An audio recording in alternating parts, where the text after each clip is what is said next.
Hi friends, అందరు బాగున్నారా? నేనైతే చాలా బాగున్నాను. మీరు ఎలా ఉన్నారో కామెంట్ అయితే చేసేయండి. ఎప్పుడూ ఒకేలాగా చేసి చికెన్ అయితే బోర్ వచ్చేసింది. అందుకే కొంచెం డిఫరెంట్గా అయితే చేద్దాము అని ఈ విధంగా అయితే చేశాను. ఎంత బాగుందో చూడండి, కలర్ఫుల్గా యమ్మీ యమ్మీగా ఉంది. చూస్తుంటేనే నోరు ఊరిపోతుంది కదా. అలా చపాతీలలో వేసుకొని తింటే ఉంటుంది, భలే ఉంటుంది. అలాగే బగారా రైస్లోకి కూడా సూపర్గా ఉంటుంది, వైట్ రైస్లోకి కూడా బాగుంటుంది. ఇక్కడ మేమైతే చపాతీ విత్ చికెన్ అనమాట ఈరోజు చేసుకున్నాము. నేను ఏ విధంగా చేశానో ఇంత మంచి కలర్ రావడానికి అనేది వీడియోలో అయితే చూపిస్తాను. ఇక స్కిప్ చేయకుండా వీడియోలోకి అయితే వెళ్ళిపోదాము. Hi friends, welcome to Mouni YouTube channel.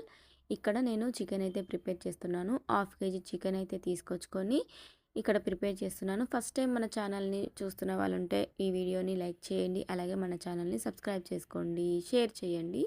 ఇక్కడ నేను హాఫ్ కేజీ చికెన్ అయితే తీసుకొచ్చారు మా వారు. దీన్ని ముందుగా నేను పెరుగు, మసాలాలు అన్నీ అయితే బిర్యానీ మసాలాలు అవన్నీ ఉంటాయి కదా, పసుపు కారం అన్నీ వేసి ఇలా కలిపి పెట్టేసి ఒక హాఫ్ అన్ అవర్ అయితే ఫ్రిడ్జ్లో అయితే పెట్టాను. ఫ్రిడ్జ్లో పెట్టిన తర్వాత తీసాను. చూడండి, బాగా కొంచెం ఉప్పు కారం అనేది అంతా బాగా పట్టిందనమాట చికెన్కి.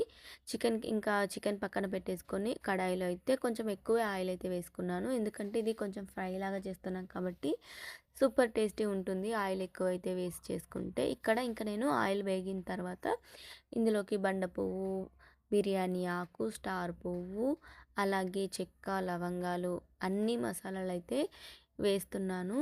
వేసిన తర్వాత ఇందులోకి మనము బండ పువ్వు వేసుకుంటే టేస్ట్ మాత్రం అదిరిపోద్ది. ఈసారి ఒకసారి ట్రై చేయండి ఎవరైనా వేయని వాళ్ళు ఉంటే.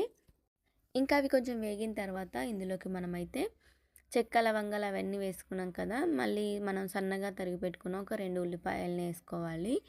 ఉల్లిపాయలు వేసుకొని దాన్ని బాగా కొంచెం ఇందులో కొంచెం సాల్ట్ అయితే వేసామనుకో మనకు మంచి కలర్ అయితే వస్తుంది. అలా వచ్చిన తర్వాత బాగా వేపుకొని ఇందులోకి పసుపు వేసుకోవాలి. పసుపు వేసుకొని ఇంకా ఉల్లిగడ్డల్ని బాగా కలుపుకోవాలి. ఇలా అయితే ఫ్రై చేసుకోవాలన్నమాట. ఉల్లిగడ్డల్ని కొంచెం వేగినట్లుగా ఉండాలి, క్రిస్పీగా. అప్పుడు మనం ఇంకా ఇక్కడ దీంట్లోకి అల్లం వెల్లుల్లి పేస్ట్ ఇప్పుడే నూరానమాట. రోల్లో నూరేసి ఈ అల్లం వెల్లుల్లి పేస్ట్ అయితే వేస్తున్నా. ఇలా వేసుకున్న దాంట్లోకైతే మనం ఇలా వేసుకుంటే మనకు మంచి టేస్ట్ అయితే వస్తుంది అనమాట. అల్లం వెల్లుల్లి పేస్ట్ అప్పటికప్పుడు నూరుకొని వేసుకుంటే అలా అది రోల్లో వేసి నూరుకున్నాం కాబట్టి ఇంకా టేస్ట్ వస్తుంది. ఎందుకు అలా అనిపిస్తుంది, మిక్సీలో పట్టిన దానికంటే మనం ఇలా రోల్లో దంచుకొని చేసుకుంటే బాగా మంచి టేస్ట్ అనిపిస్తుంది అనమాట. ఇలా ఇంకా అల్లం వెల్లుల్లి పేస్ట్ కూడా వేగిన తర్వాత మంచి స్మెల్ వస్తుంది కదా. ఇంకా అది వేగేసిన తర్వాత ఈ చికెన్ మనము ఫ్రిడ్జ్లో పెట్టుకున్నాం కదా, ఇలా పసుపు కారం అన్నీ వేసుకొని నానబెట్టుకున్న చికెన్ని వేసేసుకొని ఇక బాగా కలుపుకోవాలి అనమాట. ఇంకా చికెన్ని బాగా కలిపేసుకొని దీన్ని కొంచెంసేపు అయితే ఉడికించుకోవాలి అనమాట. ఇలా బాగా కలుపుకొని ఇంకా మూత పెట్టుకొసుకొని కొద్దిసేపు అయితే మీడియం ఫ్లేమ్లో పెట్టి దీన్ని బాగా ఉడికించాలి. అప్పుడు మనకి బాగా మెత్తగా అయితే అవుతాయి. ఎప్పుడు నేను నార్మల్గా ఇలా అయితే చెయ్యను, మామూలుగానే చేస్తాను. పెరుగు అయితే ఎక్కువగా వాడననమాట. పెరుగు వాడకుండా ప్రతిసారి ప్రిపేర్ చేసేదాన్ని. కానీ ఎప్పుడు ఒకేలాగా కాకుండా కొంచెం ఇలా డిఫరెంట్గా చేయాలి అనేసి ఇలా చేశాననమాట. కానీ బాగా టేస్ట్ అయితే వచ్చింది, భలే ఉంది. ఇంకా ఇది బాగా కొంచెం నీళ్ళతోటి ఉడుకుతుంది కదా, దీంట్లో మనం ఎలాంటి నీళ్ళు కూడా పోయాల్సిన అవసరమే లేదు. ఈ చికెన్లో ఉన్న నీళ్ళతోటే బాగా ఉడికిపోతుంది. ఇలా కొంచెం ఉడికిన తర్వాత మనము దీన్ని కలుపుకొని మళ్ళీ మూత పెట్టి ఇంకొంచెంసేపు అయితే ఉడికించాలి. చూడండి ఎంత కలర్ఫుల్గా వచ్చిందో కదా.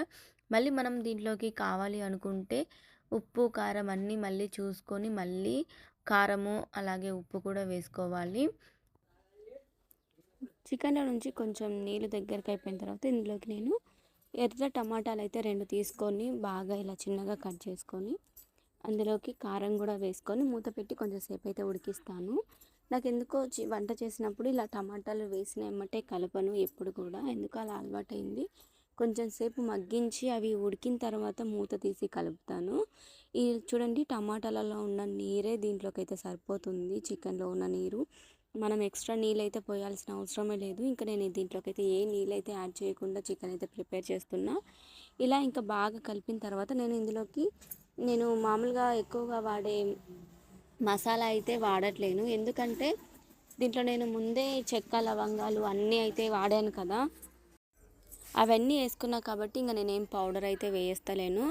అట్లే ఇందులోకి నేను ధనియాల పౌడర్ కూడా బయట షాప్లో నుంచి తీసుకొచ్చిన ధనియాల పౌడర్ అయితే వాడుతున్నా. మామూలుగా ఇంట్లోనే ప్రిపేర్ చేస్తా ప్రతిసారి. మసాలాలు అన్నీ అయిపోయాయి, ధనియాల పొడి కూడా అయిపోయింది. అందుకే ఇంకా మామూలుగా 5 రూపీస్ ప్యాకెట్ అయితే తీసుకొచ్చినాము, అదైతే వాడుతున్నా ఇందులోకి. ముక్కలు చూడండి బాగా మెత్తగా ఉడికిపోయినాయి. అట్లే దీంట్లో మనము కొబ్బరి ఉంటుంది కదా, కొబ్బరి అలాగే కొంచెం వెల్లుల్లిపాయలు వేసి దంచిన పౌడర్ వేస్తే కూడా మంచి టేస్ట్ అయితే వస్తుంది.